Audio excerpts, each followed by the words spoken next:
we we are here, and in the Walking in Aloha Let's Talk Story podcast, I go according to the five pillars that God has given me.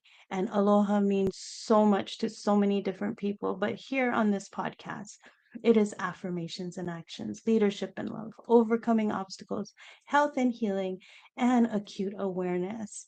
I am your host, Michelle Ibala Rosa Kawano.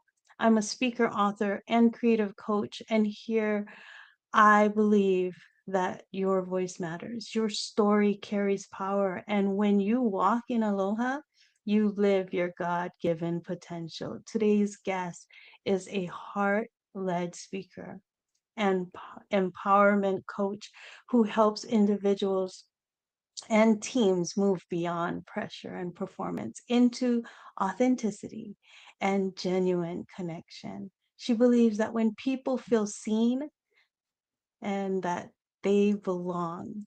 When people feel seen and they belong, they rise. And I love that. So we're she's the author of Rhythm of Resilience, a powerful exploration of strength, presence, and inner leadership.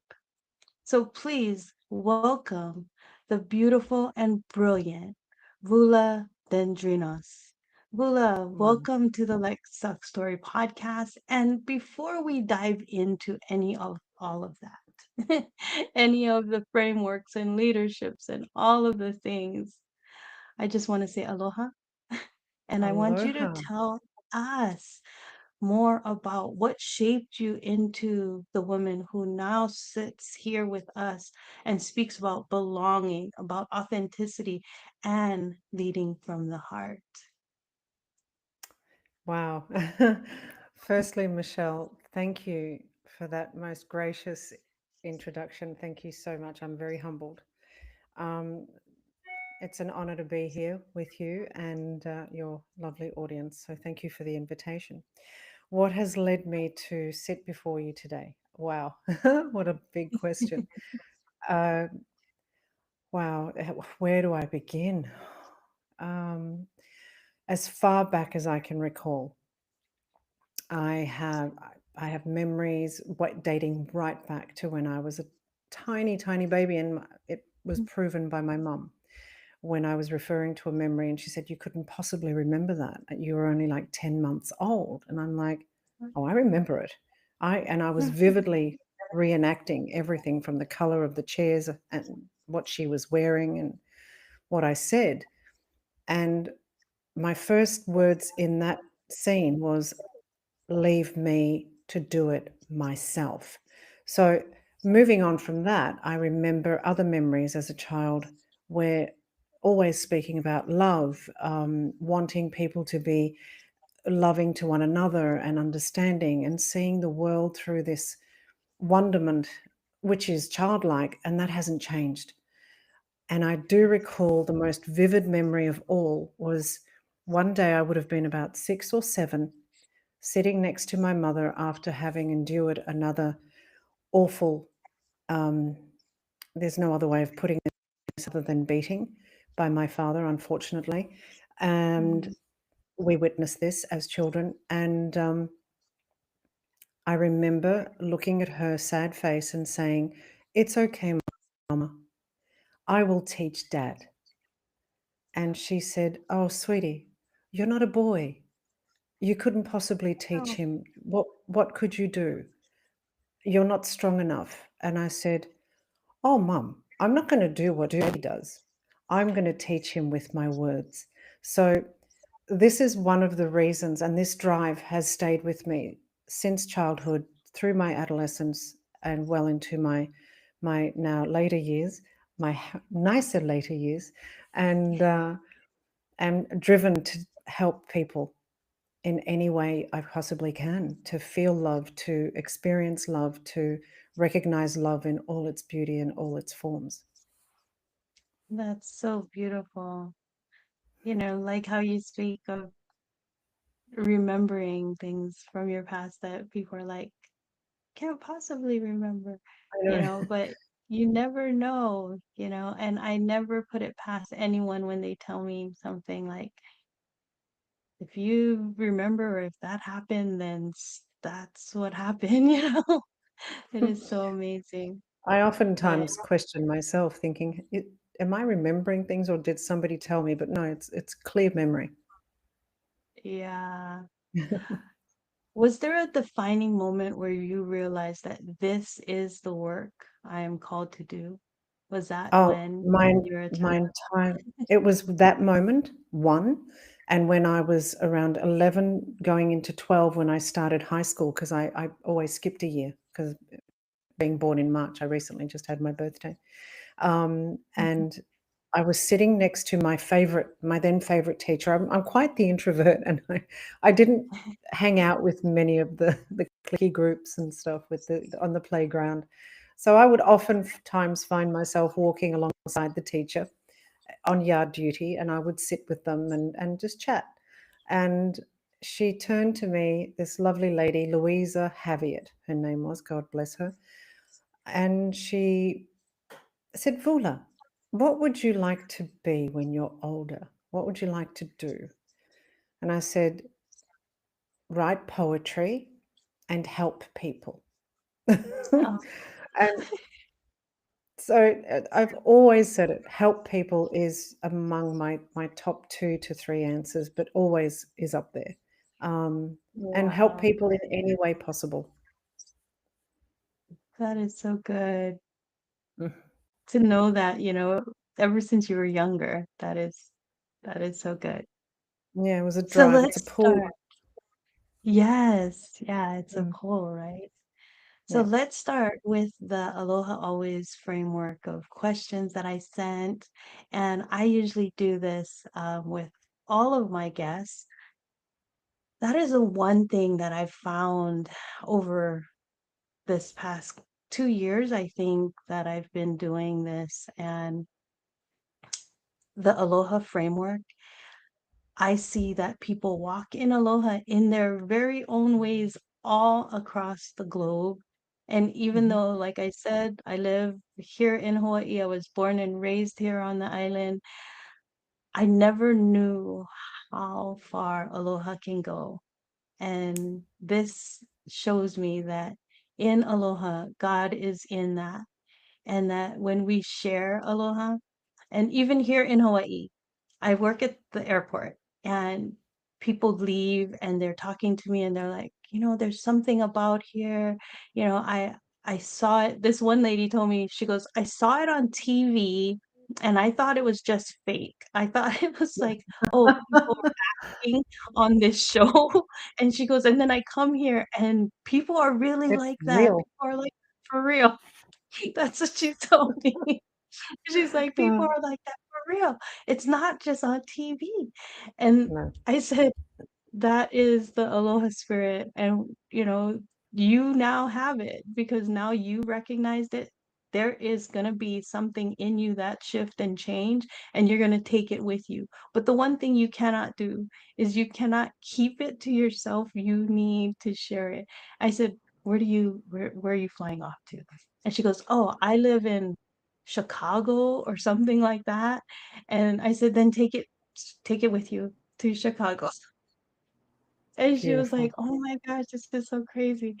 And so, yeah, I see it all the time and I love hearing it. And now I can share it with other people. And when they go through the Aloha framework, they're like, oh my gosh, I've been doing this all along. I've been walking in Aloha all along.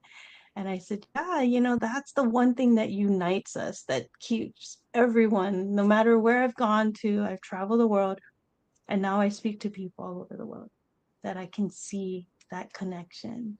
Oh, I have to say, Michelle, your framework for aloha is divine. For it's I think it's the perfect word. It fits because it's clearly God given, and it's a gift that you're sharing with the world, and bless you for that. Thank you. So let's start. The first A in Aloha is affirmations and actions. It's that small alignment of Yep. actions that unlock big breakthroughs. Yeah. So you talk about authenticity and presence in a world that is constantly pushes performance, right? That's what everyone does. You gotta fake it till you make it or something like that. What daily practices help you stay grounded and aligned? The last few days, I've really gone into my daily practices in a big way. For some reason, I feel an overwhelm of emotion welling up inside of me recently, and I think it's this desire to come back to me and to do everything that I'm called to do. And through my prayer daily, I feel that that is happening. So for as long as I can remember, on occasion I will slip up. I'm not going to lie. I'm not going to pretend that I'm doing it perfectly every single day because I am human, and sometimes I forget to do the things that matter most. However, on a regular basis, I'm up in the morning. I will do my stretches. This sounds so mundane and so basic, but it does so much. Simply to move. The body thrives on movement. I lay on the floor. I will get up. I'll grip the bed. I'll do whatever it takes to stretch the aches and the pains and the whatever's away, and then look in the mirror. And the most powerful statement that we can start any sentence with is "I am." So I look in the mirror and I begin with my daily practice of I am blessed, or I am healthy, I am strong, whatever comes to mind, as many affirmations as come to mind in the moment. And if I have a marker to write on my mirror with, preferably fluorescent pink, because that is my absolute favorite color on the mirror. And it reflects and looks amazing when the light hits it.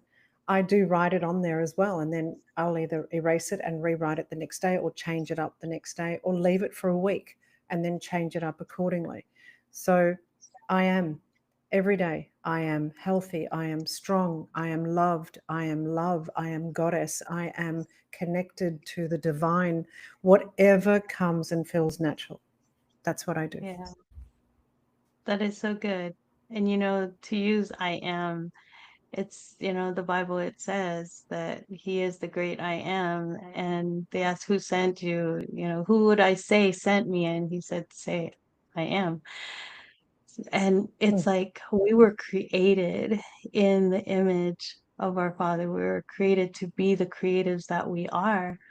And so for you to use Yeah. the words I am, it's like you know who sent you, you know whose you are, not just who you are, but whose you are. So that is so good. That is Oh, so good. I love it.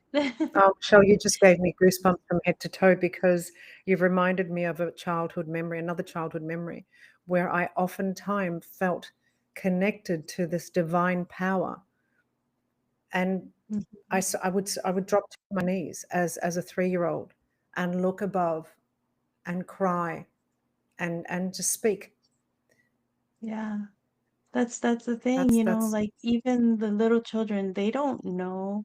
And I think as we grew up and the way the world is, the way religion is at times, they put it in this box.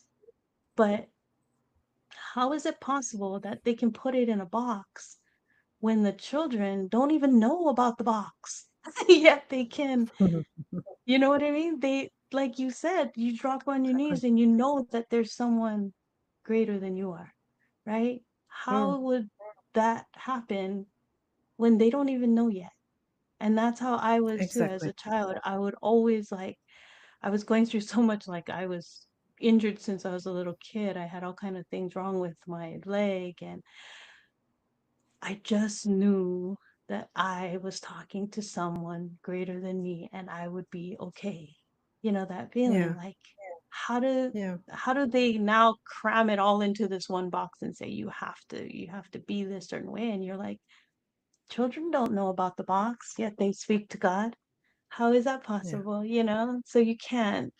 So yeah, thank you for sharing that about you at 3, because Oh, people need to realize that it is true. the great I am speaks to the littlest of the littles, right? And they Yeah, know because him. the young children haven't forgotten yet. Mm, Yes. Yeah. And they mm. know. So that is so good. And I can quite comfortably say that I still haven't forgotten. And many Yes. people look at me quizzically with certain things that I say, and I'm like, I know I'm not little, Yeah. but that's what I believe. Yeah. But that is the truth that I'm living and I still live it today. Yes. Uh, what is I'm that one finally stepping simple up into it action? and feeling proud of it. That's so good. What is that one simple action our listeners can take this week to begin leading their true selves instead of all that pressure?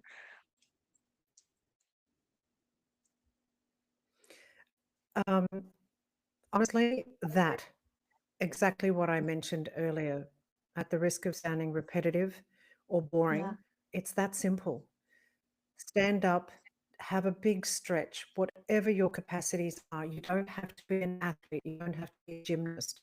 You just have to love the feeling of the movement of your body, feeling blood flowing, and then look in the mirror, look deeply into your own eyes.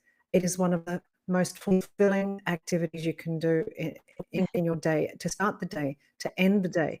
Look into your eyes and see who's inside and love that person that's inside, love that little girl, that little boy, embrace them because that's what they want. And you can do it with I am, or you can just look deep into your own eyes and say, I love you. Oh, that's so good. And that just leads us straight into the L of aloha, because that is leadership and love. Let's do. So perfect. And when I ask God And for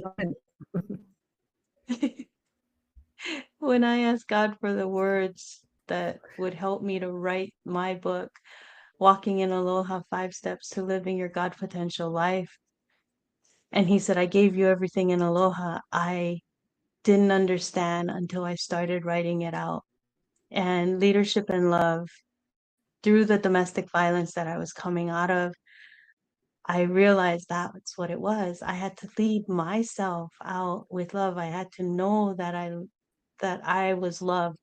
Even though I didn't see it in the relationship I was in, I was loved. I am worthy to be loved, right? So that's leadership, Absolutely. love, and that led me out of that situation. So leadership really, like you said, looking into the mirror, leadership begins in the mirror. You say when people feel seen and that they belong, they rise. And that is so beautiful. How does Mm. belonging transform leadership in corporate spaces, families, and in communities? A lot of times people forget about the corporate spaces, but how Hmm. does that? Yeah, tell us about that. In the corporate spaces, we need genuine love in Mm, every space, in every facet of life. Genuine yeah, love in the form of courage and kindness, mhm, presence, not pressure. It needs to be presence. Um, true leadership comes from the kindness that presence shows, and that's the truest form of courage, aside from yeah, vulnerability, of course. And when you do this, it's basically courageous compassion, which is what I like to call it. So, courageous compassion is strength and empathy coexisting in the same leader. Okay. So, when they embrace strength and empathy, heart led leaders create environments where people feel seen, respected, and safe to contribute. yeah, This does not mean avoiding the hard conversations. This, this means having the hard conversations. This means having these conversations with humanity, with respect, and with courage. I'll use the word courage a lot because courage is not the absence of fear, as we've heard frequently, but it's the recognition of fear and doing it anyway. embracing that fear, because where there is love, fear cannot exist. And when you act with compassion, that's love in action. So, of course, fear is going to disappear. Norman Vincent Peale said it in a beautiful poem: where fear knocked on the door, love answers, no one is there.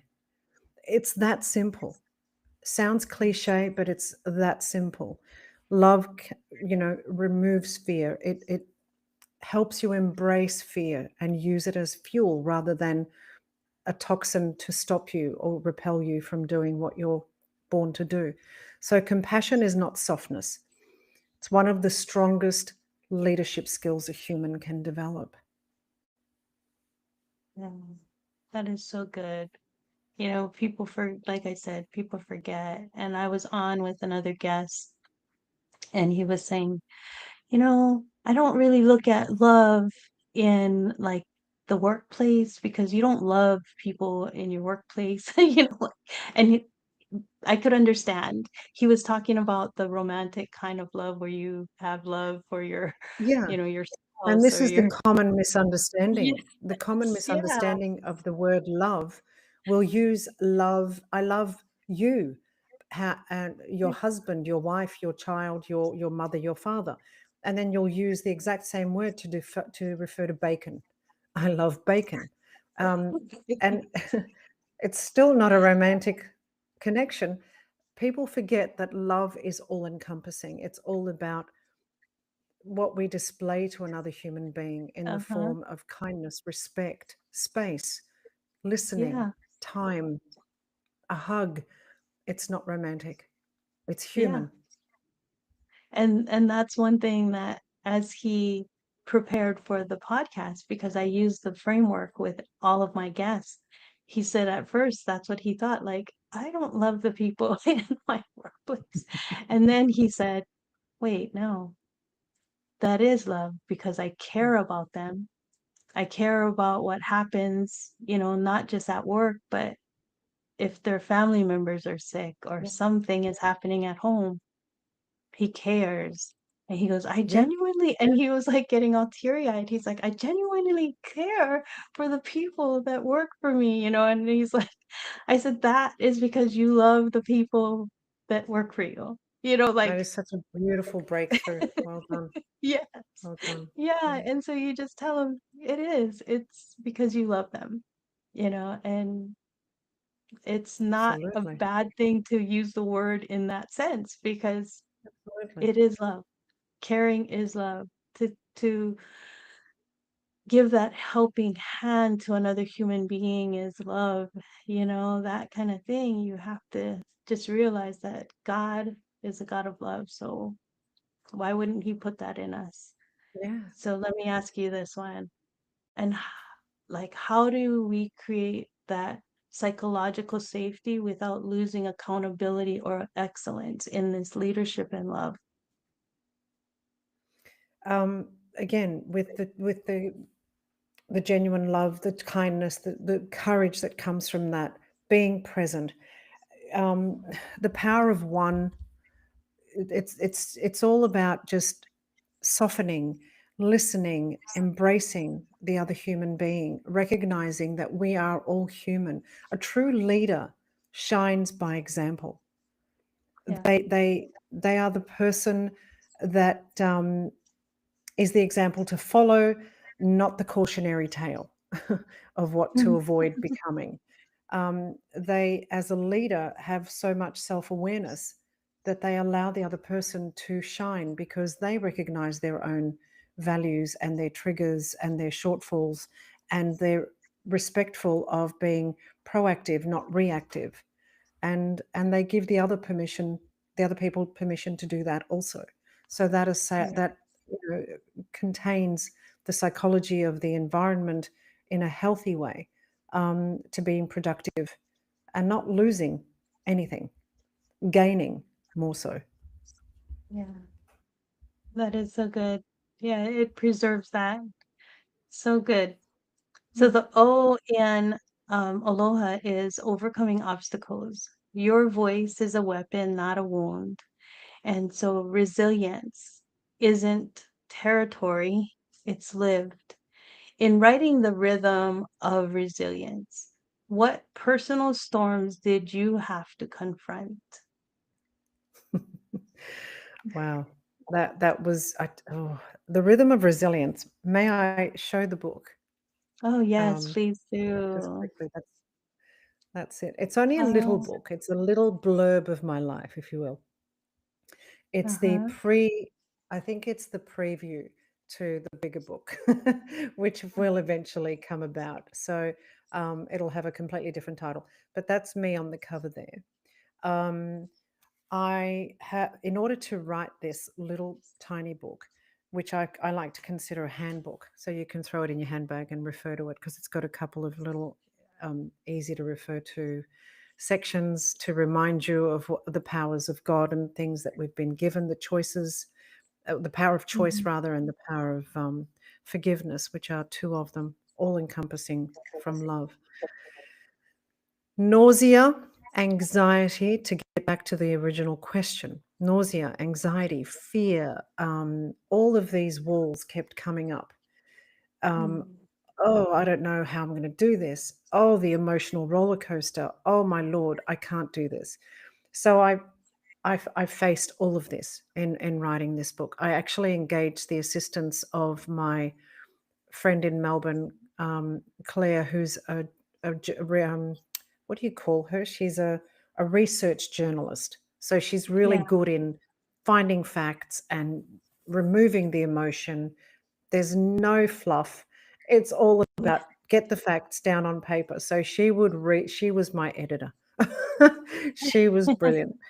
She said, "No, that's too fluffy. No, that's too sappy. No, that's not." And I'm like, "Excellent. This is what I needed." So that's how I got through it. I got through it with this walking through all the muck of my past. But I'll tell you one thing, Michelle, it was the most healing experience. I got it out and I got it onto paper, first into a recording device. And even just putting it in that recording device, it felt like something magically removed it from me and the healing began.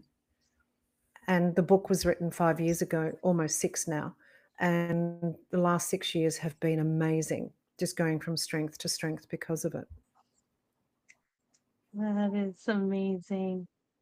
That's one thing that people don't realize is that power of even getting your testimony out there, writing it down, getting it in print, speaking it into a recording device, like you said. It's getting it out And of it doesn't have to the, be polished. It doesn't have to be yeah, perfect. It no. doesn't have to be anything at all. It just needs to be you authentically showing up and being Yeah, you, sharing yeah. your version of the events that you lived, which is uniquely you. There's no right or wrong. Yeah, that's why it's so perfect. Like I was saying, people don't realize the power in doing that because, like you said, the past 6 years, there's been growth, from growth to growth, from stepping up and doing different things ever since writing the book. And I see that in so many people is getting that out. And even that's why I even say, like, just start journaling your feelings out then. Just write it out, get it out there. Because I think we as human beings, we keep it hidden for so long that when you do let it out, when you do get it out there, not only empowers you, but then when people read it and when they learn from it, they're like, oh my gosh, this is so great. And you're like, my life was great. It's helping you. How is that? Right? Amazing. Because, yeah, because that's what happened when I wrote my book. And mine's is small too. It's not a big book, right? It doesn't have to be. It doesn't have to No, be. People think you need to write a big book, but it's like, no. If this book, this is Walking in Aloha, 5 Steps to Living Your God Potential Life, that is now a International Impact Book Award winner. And it's because it's impacted people all over the world. And I would have never, ever known that it could do that. God knew. Amazing. God knew.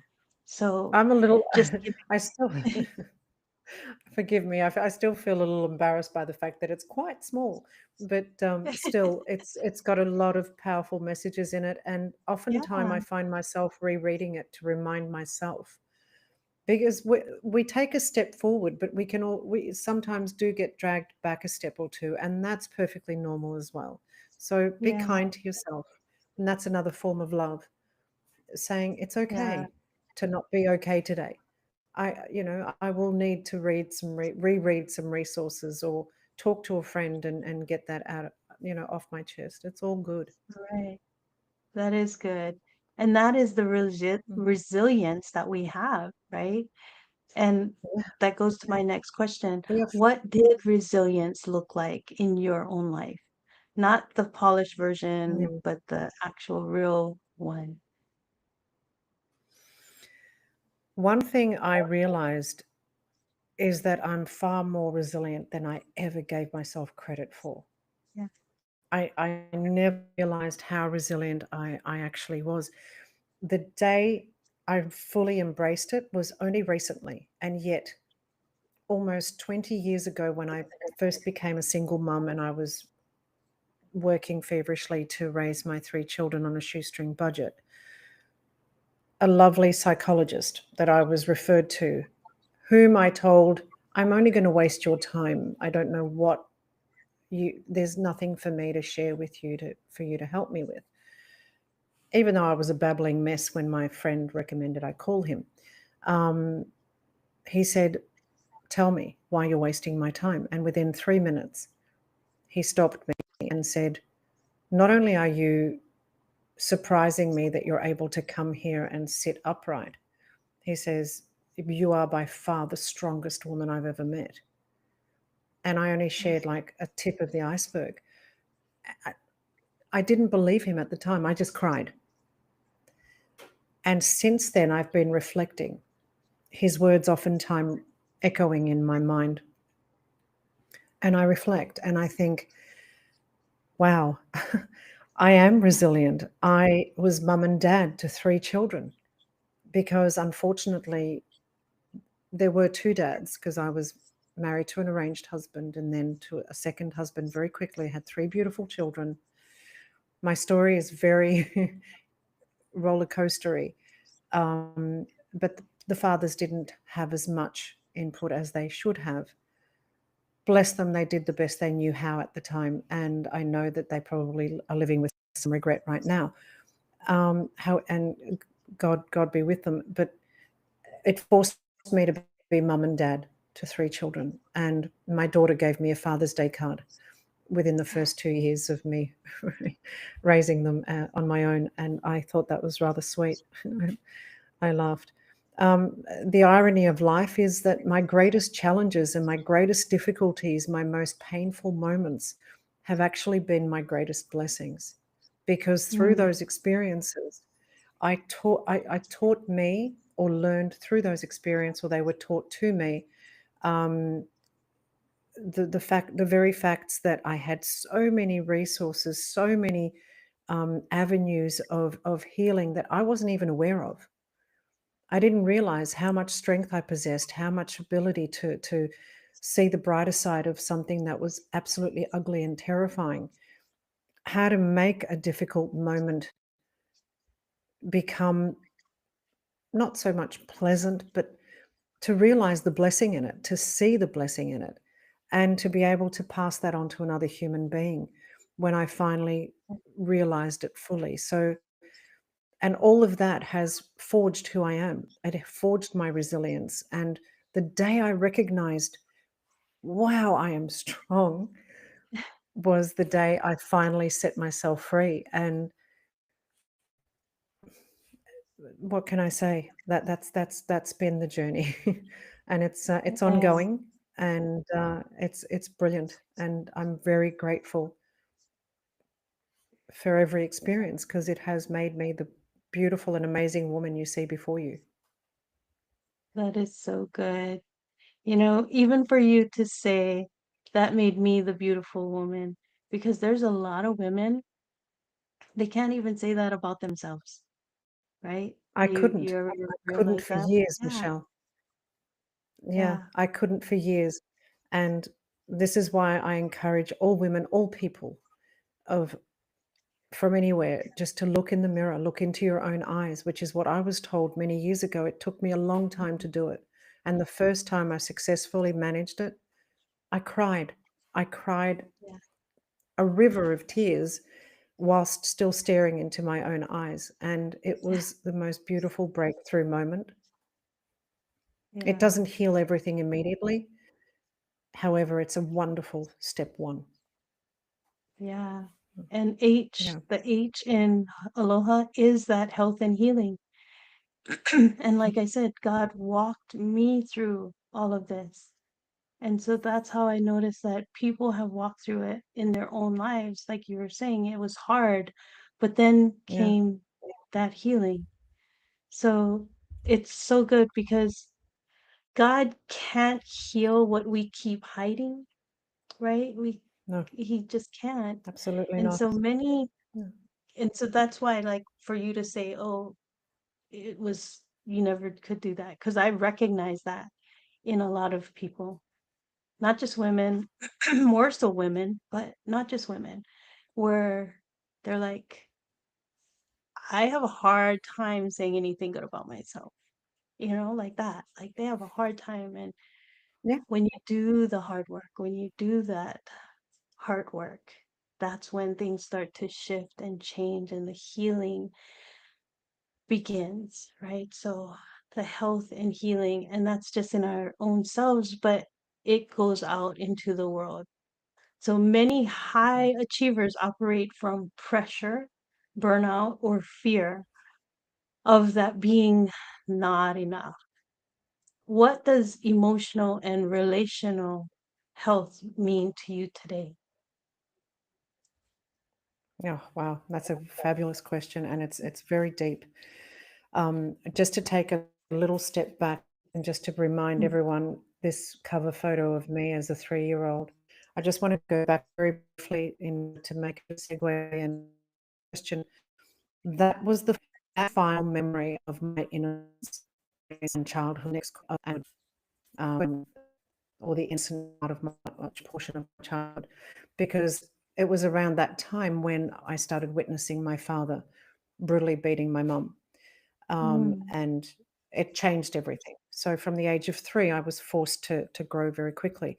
So relational and emotional health is fundamental. It's paramount. It's incredibly, incredibly important for especially for parents, for single mums, for everyone to realize how vitally important it is to have that emotional and relational health with self, because it begins and ends with self, because then that translates and transfers across to your children, to your community, to your friends, to your neighbors, to your co-workers, whoever they may be, whether you're the CEO or the person who cleans up at the end of the day. It begins and ends with you. So be that person, that shining light that is full of health, that is glowing, that is attracting others, and they don't even know why. Because and I oftentimes say that it's the longest journey one will ever take, but it's the most worthwhile one, and it's only 18 inches, 42.75 centimeters, I think that converts to in the metric system. It's the distance from the head to the heart.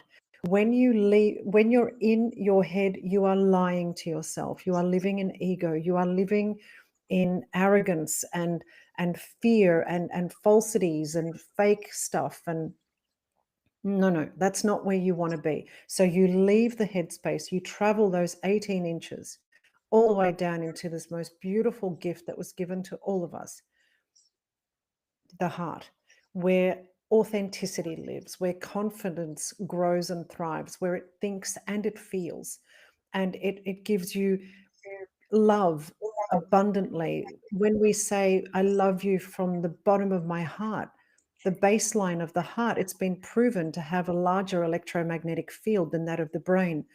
And people, the ambience of this is so large that you will, when loving self so deeply, radiate this ambient feeling of love around you, and people within one, I couldn't tell you the distance, but I've felt it. I've seen it in action with myself and with other people. They feel happy. They feel comfortable. They feel love. I built a restaurant in Melbourne based on that concept to honor the memory of my parents and brother who passed within a small time frame of one another. And I built this restaurant on the premise of love with their pictures hanging on the wall, and people would come in. And my goal was achieved when people would sit to dine. I'd never met them before, and they would say to me, "Are you the owner?" And I'd say, "Yes, I am." And they say, "Why do I feel such love and warmth from the second I was in here?" And I would just smile and say, "Because this was the foundation of love that built this place." So, my message to people is focus on your emotional health, focus on your relational health, beginning with self. The relationship you have with yourself begins with your internal dialogue. There's a Greek saying that says the tongue has no bones, but it can break them. It starts with you, though, your internal dialogue. What are you saying to yourself on a daily basis? If I were to whisper in your ear, walking behind you, for a 24-hour period, I guarantee you, if I were to say the things that most people say to themselves, within 24 seconds, I would be slapped away. Yeah. Yeah. And yet, most people hurt the most beloved person they have, and that is self. You have to be right with self. Leaders who are disconnected from self are disconnected from others. When you are disconnected from self, you have nothing to give. You're an empty fuel tank. Let's put it that way. Let's put it in the analogy of a car. You have a beautiful car in the driveway, regardless of the brand or the make. And you it's shiny and it's gorgeous, and you can't wait to get it out onto the road and travel. There's nothing in the petrol tank. Where are you going? Same applies to self. Your self talk, your internal dialogue is the fuel that you give to self for love. And that love then is abundant, it spills over, and you've got love to give. You've got love to receive and to give, because when you have an open hand, you do both. Then that self talk translates organically into the way that you speak to others, the Mhm. space you give them to honor their conversation. You will hear them, not just listening to what they're saying, or perhaps it's the other way around. You will embrace what they're saying. They will Yeah. feel the respect because you give it to self first. This is why I advocate going back to the first question: get up in the morning, stretch, breathe, look up, take a deep breath. Say good morning to self, say good morning to God, to the birds, whatever you believe, name it whatever you wish. It's irrelevant because it's all love, the fundamental basis of it. So do that to self every morning. I am love. I am beautiful. I am divine. I am whatever you want to add after that, but make sure it's embracing you with love. So then when you go out into the world, whether you're speaking to your puppy dog or speaking to your children, colleagues, etc., you will have love to give. So that's my Yeah. advice to for emotional and That relational health. yeah, that is absolutely beautiful. And I love the way that you were saying, what is it, 18 inches from the brain to the heart. I Yeah. recently found that I have a brain aneurysm, and going Oh, in to do the angiogram, they had to put dye into my brain and all this stuff and take pictures. And I was awake. I was like, oh my gosh, but it created such this pain in my head. And I was like, okay, whatever you guys did, I wasn't supposed to move. I actually was strapped down. My head was strapped down. And they were like, you can't move or anything. But I had to tell them, I said, whatever you did, it just gave me a bad headache and I feel like throwing up. But it was just awful.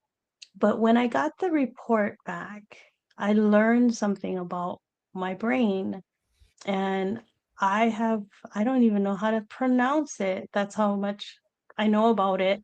It's like a zygos ACA variant. See, I don't even know how to say it. But what it said is that there's normally two carotid arteries that people have, one on the left side and one on the right side, and it goes right through your neck into your brain. I only have one. I literally only have one carotid artery, and it Wow. branches off and into both sides of my brain. And I was like, what? And I thought that is just amazing in a way. Like, it's crazy and amazing, but to me, God gave me a visual of that is why I think so much with my heart, because literally I have one artery that feeds both sides of my brain, and that's not normal. Wow. Normally people have one for the left side and one for the right side. And I was like, that's crazy, God. you know. But for you to even mention that, Wow. like, we never talked about what we were gonna talk about, but for you to mention No, the distance it's all just between, organically flowing. It's amazing. yeah, the Yeah. the distance There between are the no heart and the accidents. mind. Yes, there is And I no didn't accident. even practice. I didn't practice saying that. I didn't even, this is all the stuff that just comes divinely downloaded through my years of learning and reading and Yeah, speaking and just yes, loving. that I is love to what help connects people in whatever people. way I can. Yeah, and I believe So that is you're what not in connects your head, people. my darling. You are not in your head. You're only in your heart. And I love that. Yeah. And so it's like, Good. I look at that and I'm like, love is what connects everyone. And if we can just, like how you said, think more with the heart, not that you're structurally made up to only think with your heart and your blood is fed only, like from your heart directly. Mm. It's like it would change so much Yeah. in this world. It Well, would. absolutely. Because a Greek poet actually has been coined saying, when it comes to choosing between a crossroads, always choose the one that leads to the heart. The thing is, because the heart thinks and feels, it will organically alter the neural pathways in the brain. So, neuroplasticity. So, in order to change the roadworks in your brain, and because we're not hardwired, let's call a spade a spade. We used to think many moons ago, not that far back now, sadly. But fortunately, science is catching up with neuroplasticity and recognizing that when you practice a particular exercise enough, it changes the neural pathways in the brain. So the synaptic clefts and all the rest of it, and all the firing between the dendrites changes. So it's like taking an old rickety road covered with rocks that damages your car and your tires and everything else, and turning it into a beautiful, smooth freeway. Why wouldn't you Yeah. take the freeway? It's that Yeah. simple. So when you think and live and feel with only heart space, and the decision is coming purely from love, there is no more fear. So the fear neural pathways are destroyed. You start to act in every part of your life, from what you choose to eat and nourish your body with, to what you choose to watch and listen to nourish your mind and soul with, to how you choose to Mhm. speak and who you choose to associate with, purely from love. Make all those decisions with your heart, because the head will lie to you every single time. Yeah. So good. Mm. That's so good. So, how do we slow down enough to actually hear ourselves? Ah. There are two Greek sayings. I'm going into the Greek sayings a lot I tonight. love it. I just love it.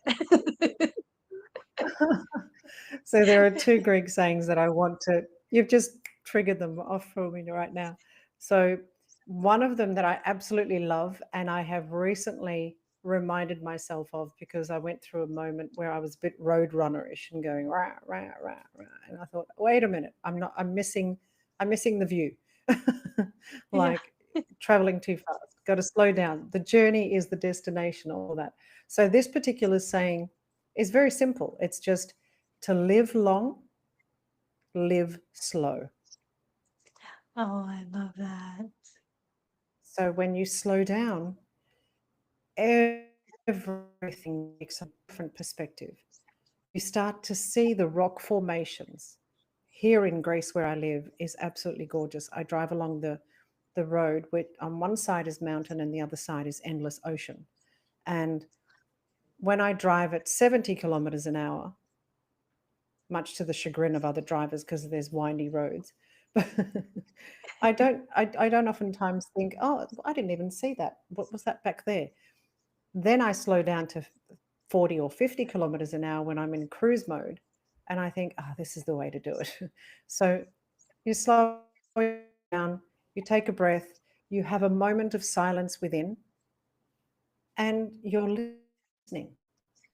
You're hearing differently. You're feeling differently. And everything takes on a whole new perspective, as I mentioned.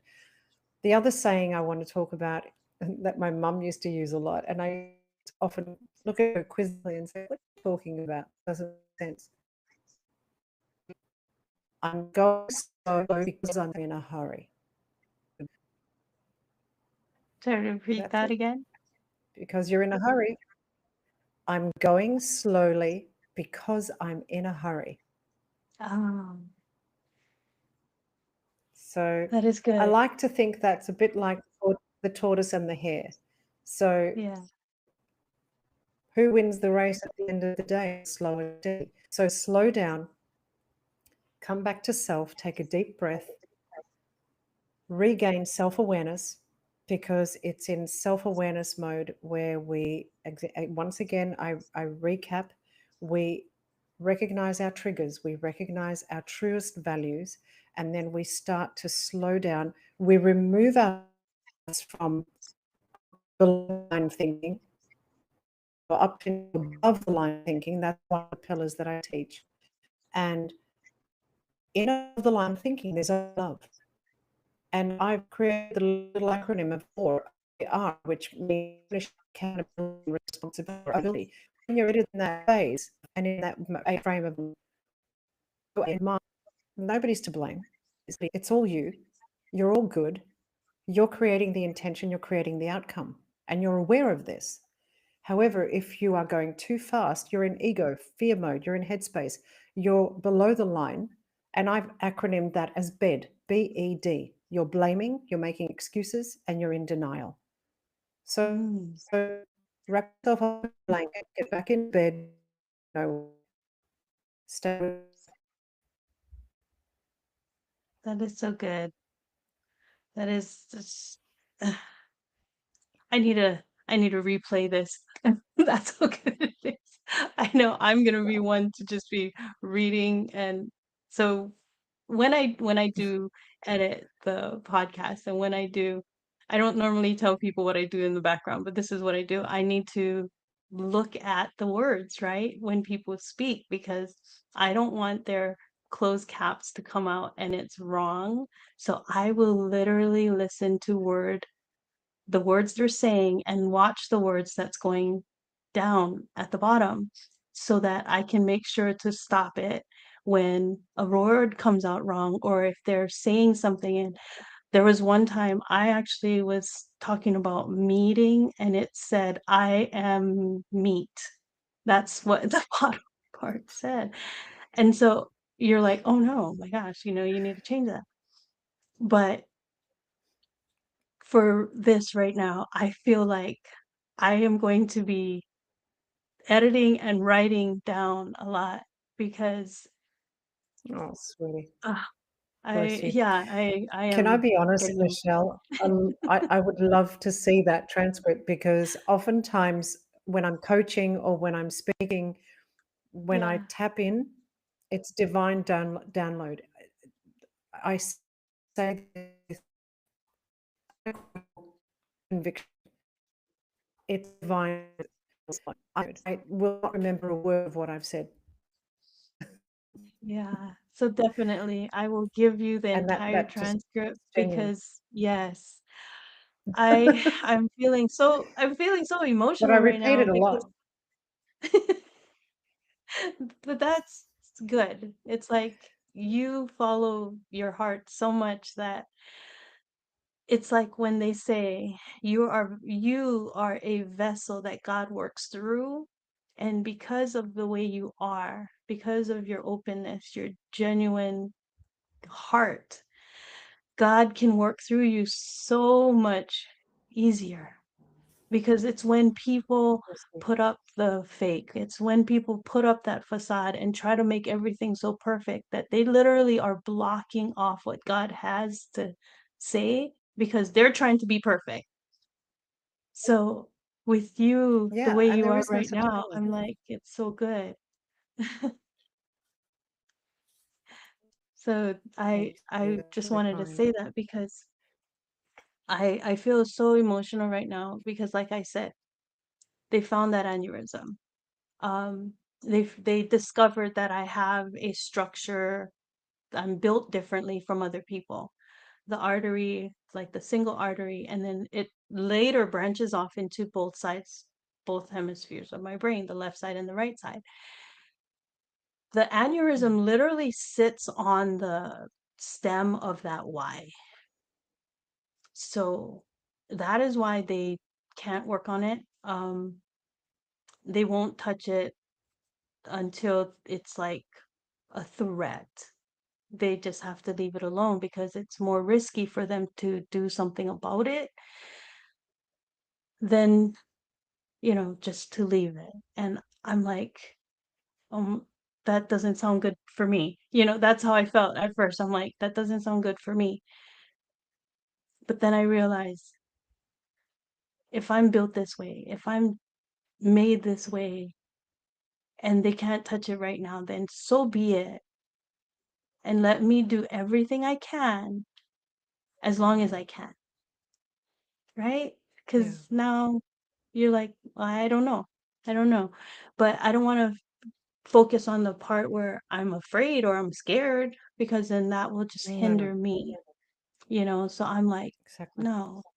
And so that's why right now I'm like, I'm so thankful for everything that you're saying. This is so huge for me. I mean, I don't want to be like selfish, but thank God you're on this podcast. But I'm like, thank God you're here for me. I feel like it's so, oh, Uh, Once I again, just you've feel like given me goosebumps, sweetheart. Thank you. it's just so divine, right? That's what it is. It's a I'm so divine touched. I'm appointment. so honored. I'm so Oh, it really is, and I feel that about you. So thank you, and it's humbling that you would say that to me. Thank you so much. That's very, very Ugh. gracious of you. The last A in Aloha is acute awareness. And I had to learn that for myself because I walk in it even today. And that is recognizing things that we don't normally recognize. Like when you said, slow down, and then you realize how beautiful this is. And I'm speeding on by. Yeah, So yeah, that acute awareness. And to know that, like, I used to just wait for my time to say something else when I'm in a conversation with someone, right? You're just waiting for your reply.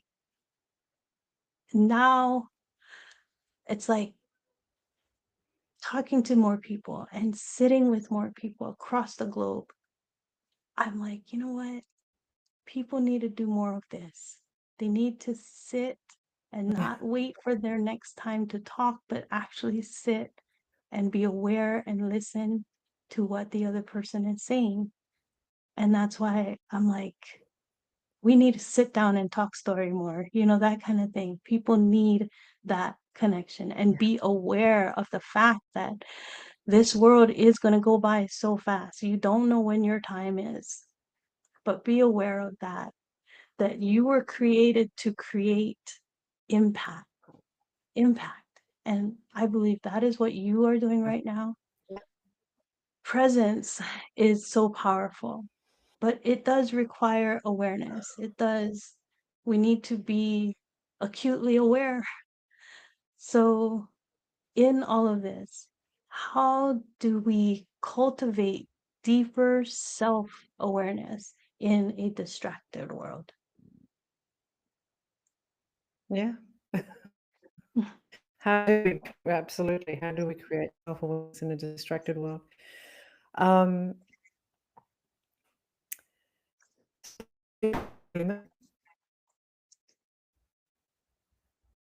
would probably be an easy way to start that answer. Um, with else,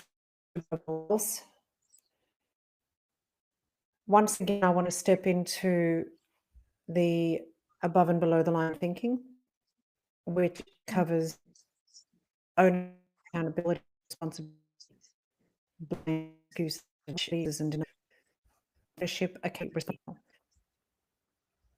You slow down and you reconnect with self. It's all about self leadership. You can't lead others if you're not adequately leading self. As a leader, again, I'm going to repeat this. I probably will have repeated several things throughout because some of these intertwine and connect.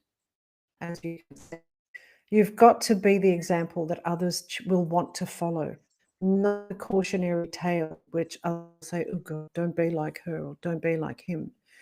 The fish rots from the head down, right? So nice to lead, but it's not leaders because I speak in settings. It's not just about design for money making. It's a leader in your own life. So it starts here. Everything begins and ends with self. So just being human, uh, taking ownership, accountability, responsibility for everything, setting the intention for responsibility every single day, for everything that I will hear, for everything that I will say, for everything I experience. I somehow, I will take accountability. I will be responsible, not as an action of people, other people. You are responsible for the way that you respond. When you are above the line and you are coming from a space of love, you are fully self aware. When you are coming from this space, you are responsible for the way you are behaving. You will not react. You will not be, you will not be angry, victimizing or blaming or judging. You will simply be seen as a kind, courageous and to put because and it's interesting, Michelle, you mentioned the word impact leading into this question. Impact is heart-led leadership, which is ultimately about service. And I'm going to quote Dr. Martin Luther King Jr. for saying that we all have the capacity for greatness. Not fame, but greatness. For greatness is determined by service. It is a saying, it's probably one of my favorite all-time quotes. And that quote refers to the service you choose to give, not absolute quotes, for just to others, but to self. It starts with us. So when we serve well, we serve everyone. It starts here for the greater good of everyone. Yeah, It's really that simple. that is so good. Simple as as simple to apply. This is where the skill simple comes in. So the successful person is willing to do this. What person who's not succeeding at something is not willing to do. Yeah. You've And got to like let I that like sink the in because that's the secret. The difference. It's just that yeah, simple. and like you said, to be responsible, you're responsible for that. And it's like knowing how I had to walk out of that domestic violence situation. to be aware of the fact that I am not saving anyone else. You know, I was staying because I had family living in the home. I didn't want their roof to be taken away from them also. If I stirred things up, I did so many things like to protect other people. And I'm like, wait a moment, I need to be responsible for me, and instead of trying to be like always thinking about the other person, I needed to put that oxygen mask on myself first, you know, because I was no good to anyone else if I was hurt or damaged or belittled to the point where I just wanted to stay in bed and not speak to anyone. It's like Absolutely, the my darling. It's exactly right. yeah. It's self-preservation.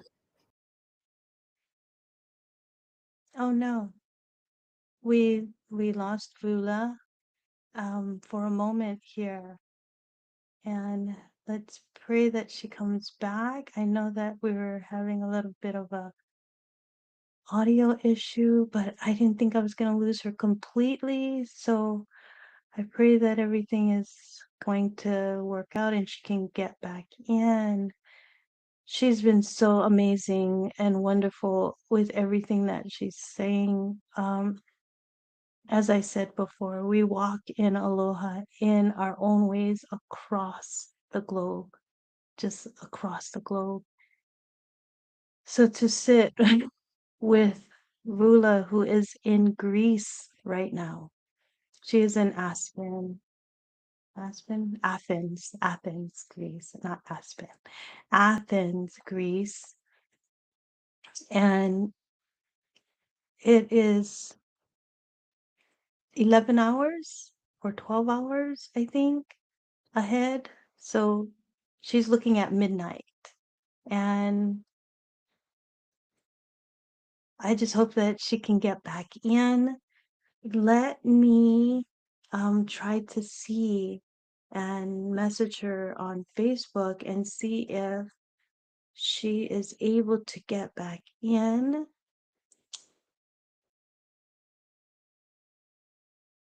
I just believe that the enemy, tries to play so much games. And what Rula was saying was so important, was so good for each of us to hear.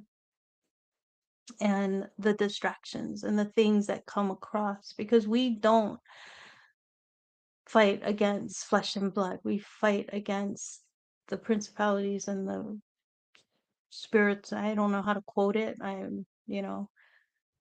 But it's it's not flesh and blood.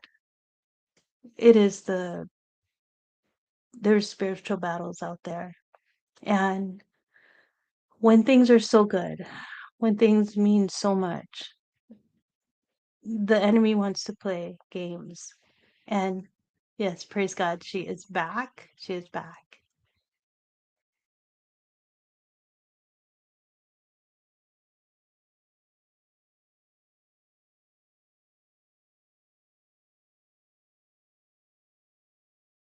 Um,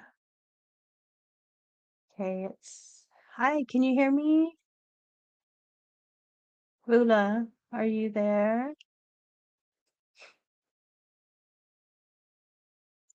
It says that you hi there. You're here. Okay, I Just can't going hear to you. Oh, there you go. got me. Yes. Ah, Okay, thank God great. you're back. Perfect. I know. Sorry about that, my love. I had to go into some troubleshooting mode. Yeah, and I was just explaining how I know that we don't fight against flesh and blood. The way that I believe things are is that the deeper things, the bigger things are in the spiritual. And the enemy just wants to play games. And because you were saying things that matter so much, that there's so many things that Yeah. are going to happen and help so many people, that the enemy wants to play games. But I prayed that you would be able You to know, come back, and you are here. I know, it's So crazy. I thank Oh, God God for bless. that.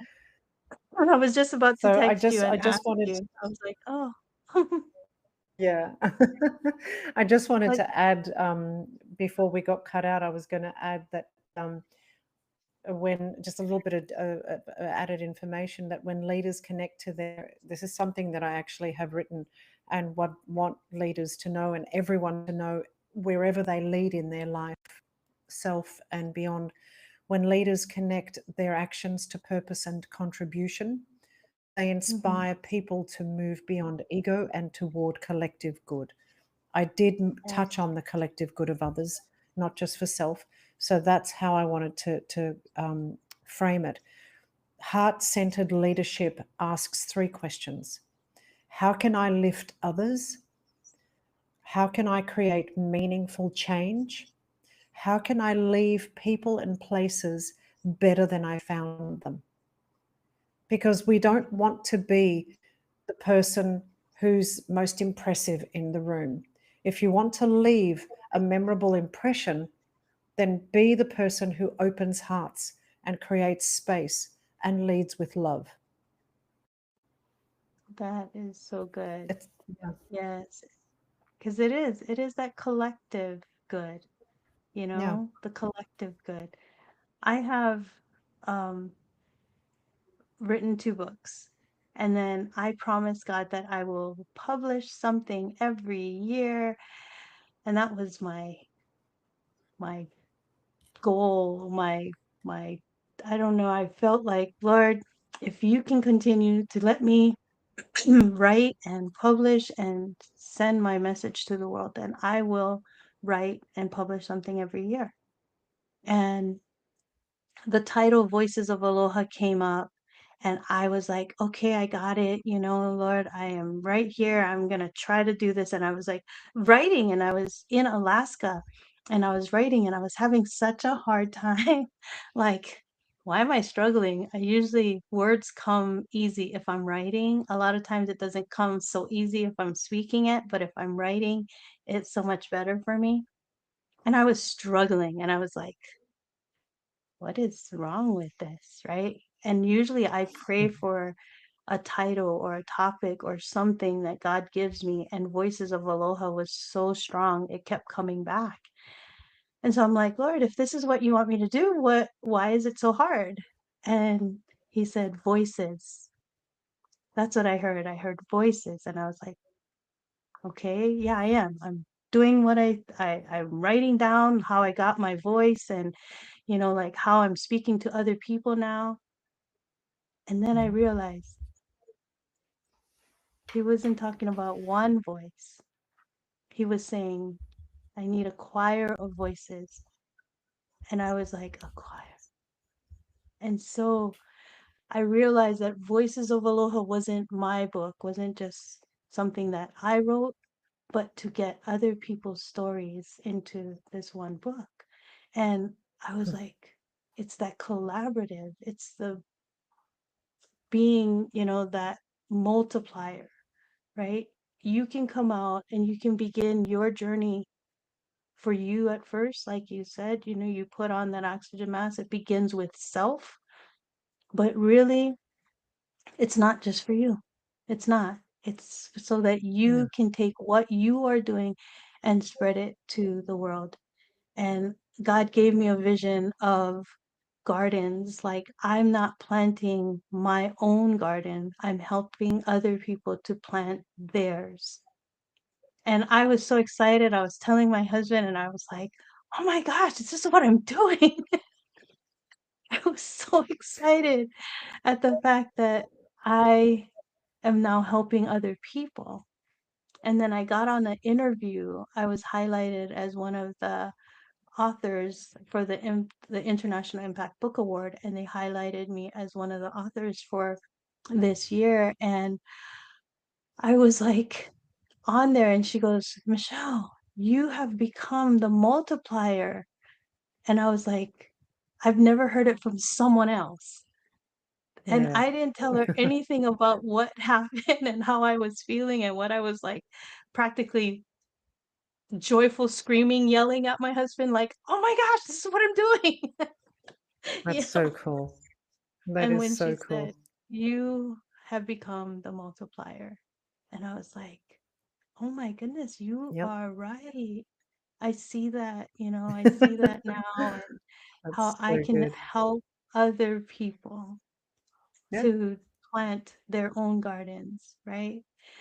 So, Yep. how can leaders build environments where people feel safe enough to show up fully? And I think I just said that for myself, how I do it. But for you, Yeah. how have you seen that happen? Yeah, sweetie, exactly what I mentioned earlier, going back over what I've already said, it's just being present, being courageous and kind, being genuine, being authentic, recognizing self, recognizing your values, your triggers, controlling all of this because only you can do that. And providing that service through this. By doing all of that, you are being of service to another human being, to a team of people, to self initially. And that then creates the pebble in the pond theory. So the pebble may be small, but drop it in the center of the pond and the ripples will reach the ocean. It's incredibly powerful how one small act of kindness, the smallest act of presence, um, making sure that you see everybody, that they are recognized and embraced as a human being, as a fellow human being. Love is oxygen to the soul. It Yeah. feeds every cell. It's if you can imagine the trillions of cells that we are made up of as little smiley faces, the love that anyone gives to another human being creates every one of these cells to turn into these little smiley faces. Can you imagine we're all made up of trillions of little happy smiling faces? My goodness, no part of our bodies would ever be in a state of dis-ease. Because that's what it is. It's not a disease, it's a state of dis-ease. So when leaders, when CEOs, when your boss, whether you're working with one employee or thousands, when that person rolls up their sleeves and smiles and shows human emotion and kindness and compassion and self leadership and purposeful impact and the courageous compassion, and I'm forgetting all the words because luckily I've written them down because I'm getting so into this emotively. They will then think, they will emote, and then they will decide. And when you decide to do something, that choice is powerful because decide is that comes from the Latin word to cut off. You're cutting off any other possibility. So why not choose love as that final decision? When you have two pillars of choice, love or fear, love is the one that should win out because when love reigns, everyone is flowing. When there's fear, people close up. When they're seen, they blossom. When they're heard, they want to give you more of themselves. I felt invisible for the better part of my life. I wasn't allowed to speak.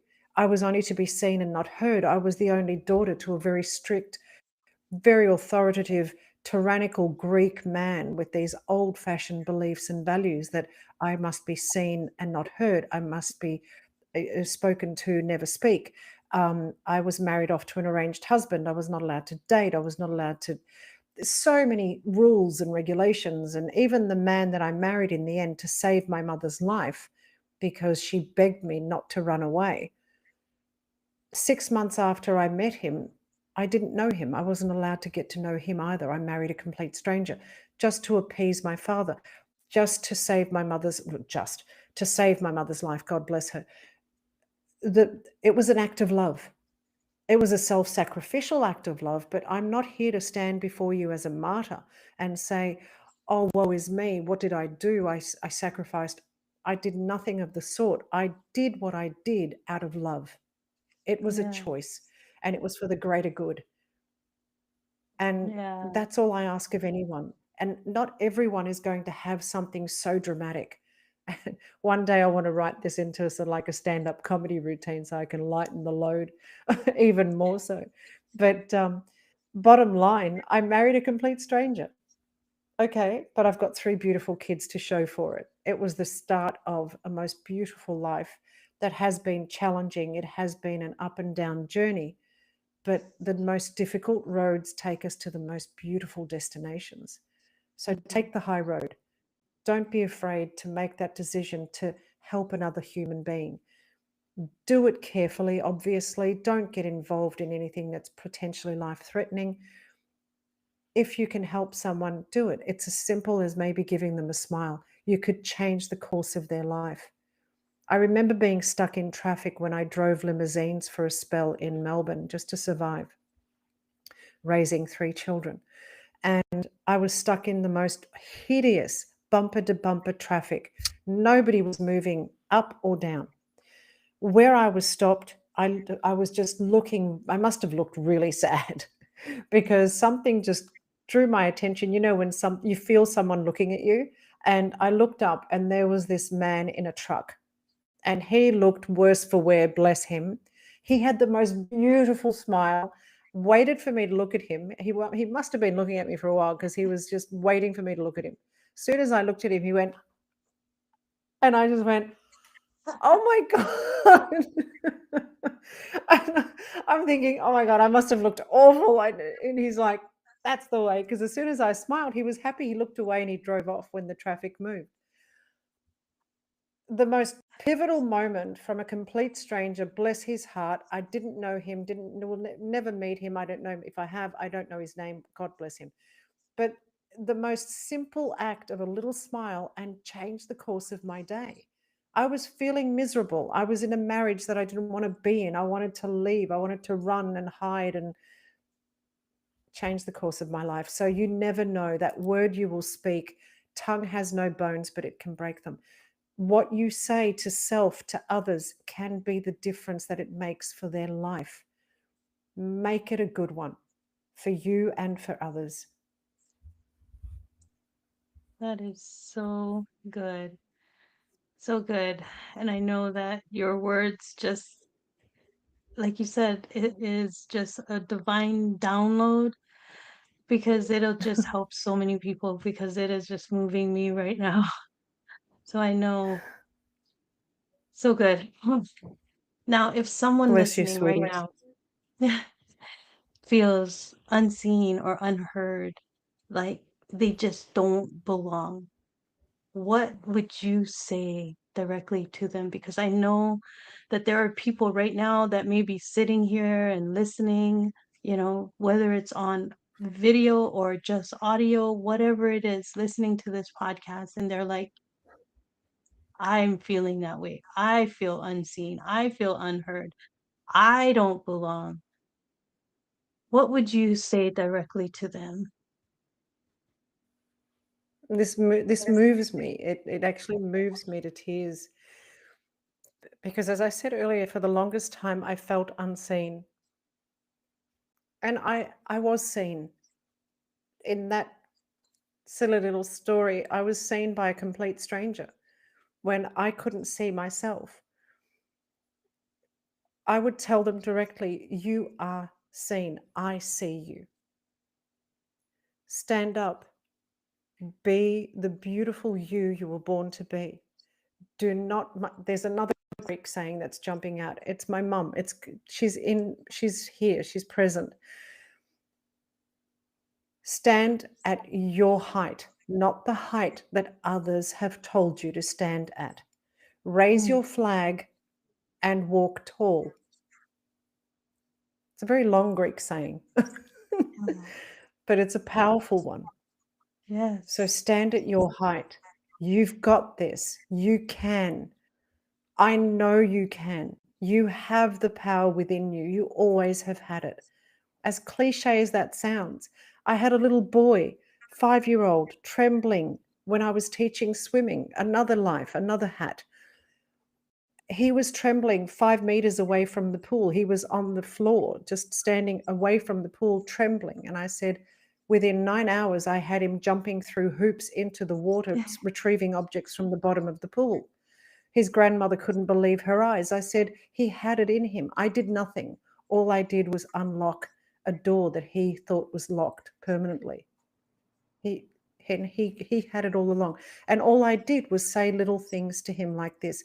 I've come from an experience of domestic violence, sexual abuse, neglect, all sorts of horrible things. But you know what? Every one of those horrible things shaped me and made me visible and beautiful and strong and dependable and all of the wonderful things you can think of.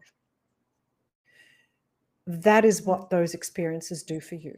So if you're sitting there right now feeling, I'm not worth anything, or I'm not being seen, and I'm saying this because I was there, I put both hands up. I'm holding the mic with the other, but I will put both hands up and say, that was me. The only Yeah. difference between me and where I'm at right now to where that person is who's listening or watching right now, it's the only difference is time.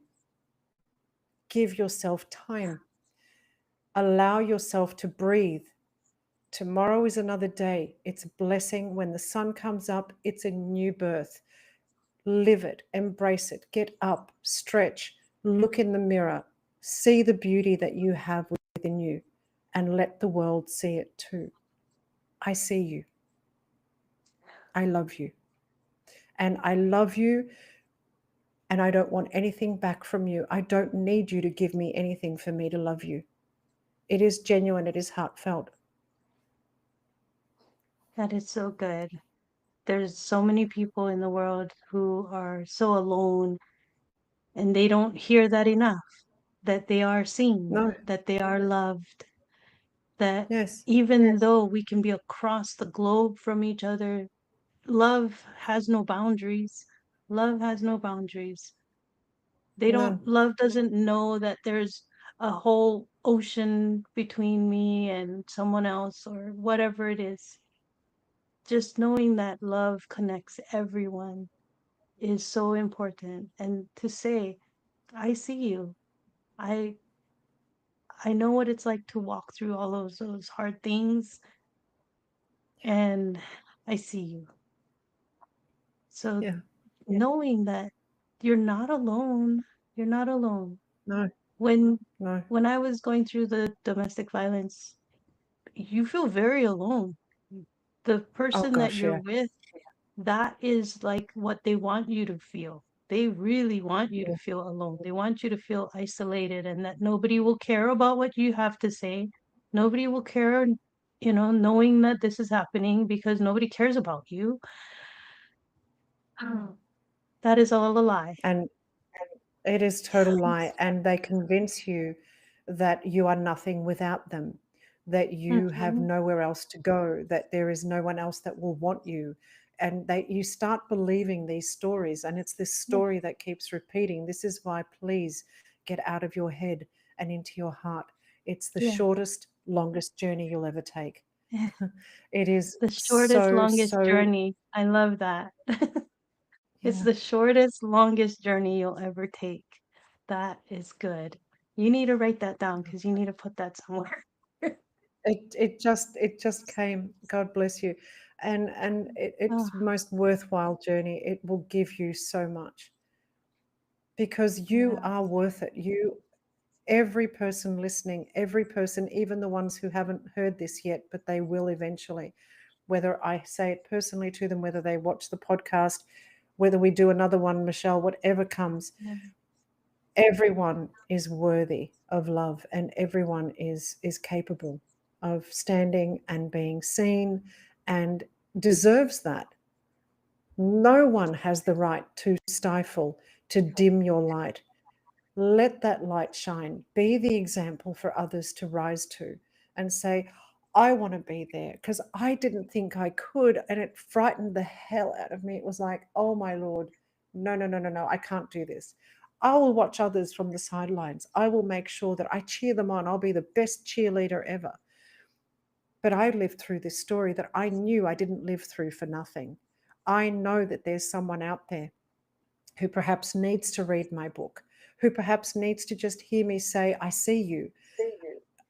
I want nothing from them other than to hear that they're living their best life. that will be Yeah, reward enough for me. And I say this with all of my heart. It God just is what it is. is. We are here. If we're not here to help another human being live a better life, what are we doing?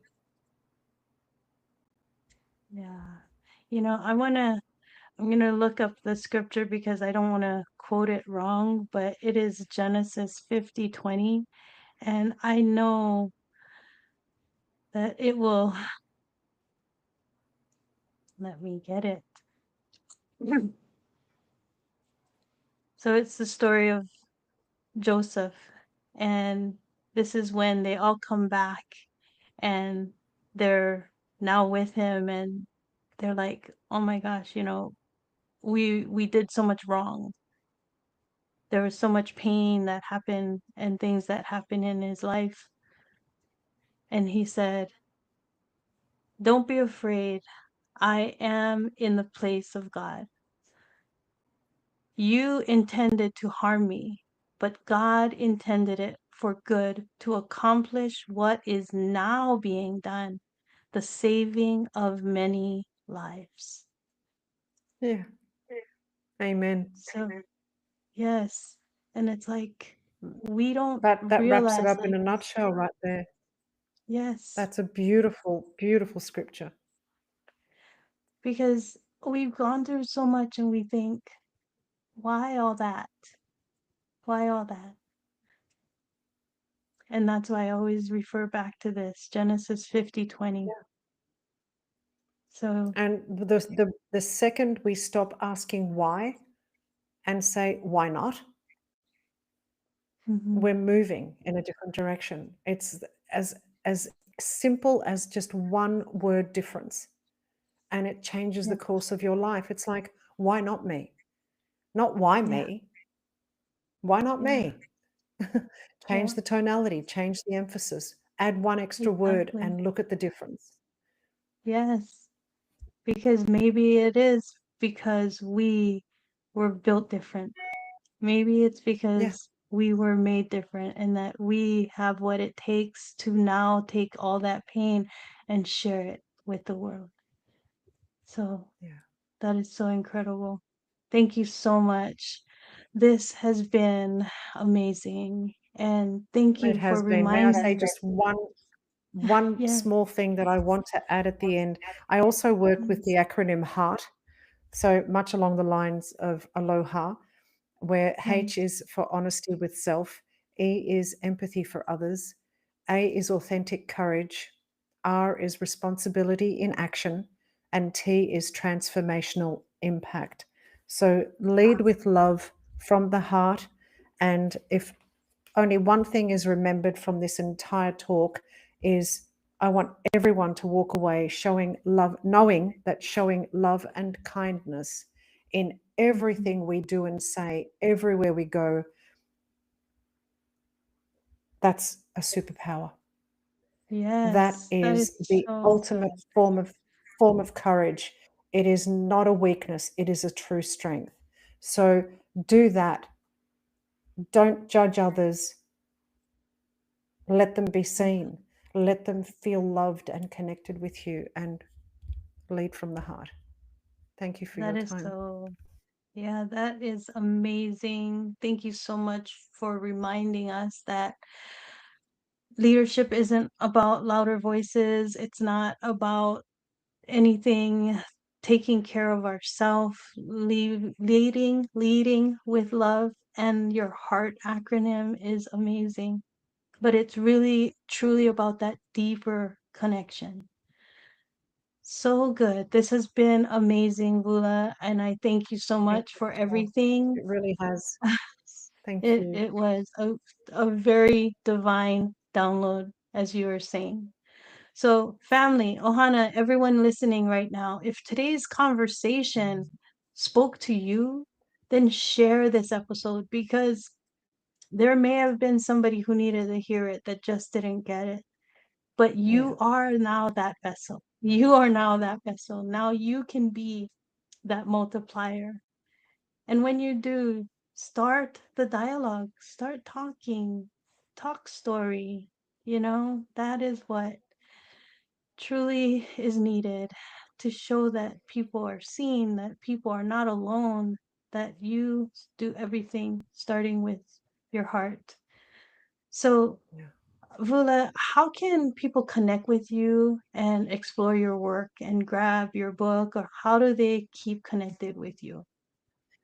Um, well, I'm still sort of working some stuff out, but my Okay. email is probably the easiest way.